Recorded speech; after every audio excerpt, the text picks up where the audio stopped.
From the beginning, Shelley and I had talked about attaining a level of cultural competency and how do you turn out culturally competent healthcare providers. That's just a subject matter that we've both been really interested in.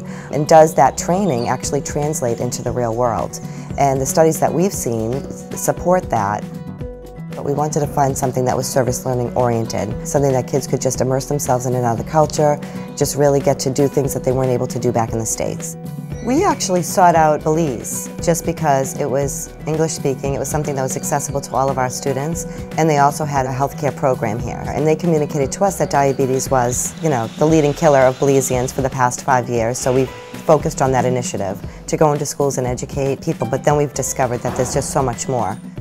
Knowing what I know now, I feel like the gift of cultural immersion and going to a third world country, I feel like it's all about the unpredictability. We actually had a set clinic planned for the afternoon with the students, and because the head nurse was called away on an emergency, this wonderful moment came out of it where our students were able to go into the homes because their clinic in the afternoon was canceled, but they still had a list of patients that were really high priority that they couldn't tend to. That was really eye-opening for me. You kind of see it and you're like, oh my God, but then once you get into the homes, that really kind of, grounded me and made me realize that, wow, we really are in a place that does need help.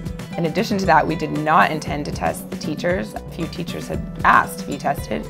There was an impromptu clinic set up in one of the classrooms, which was a beautiful moment.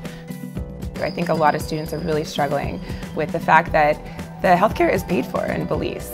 And actually some of the patients they're seeing with these high levels of 400, 500, 600 blood sugar levels, which we would just think is, again, an emergency situation in the US, they're really struggling to understand why these patients then aren't, immediately going to the clinic. And it's crazy that they're not symptomatic with these numbers. So is there a different strain of diabetes here for them? Is it just some cultural, genetic form of diabetes? I think that needs to be explored.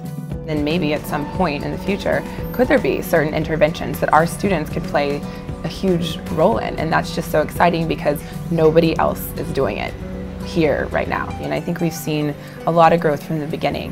One particular student that had never been out of the country, working just so well and beautifully with all these different cultures that came in, from Mayan and Quechan and all these different Griffin people coming in, and here she is just easily conversing with them and testing them for diabetes and providing them specific counseling, and it was just a beautiful moment to watch. It makes me realize that my passion really is in healthcare and helping people, and it really is involving not just showing someone how to do things, but teaching them.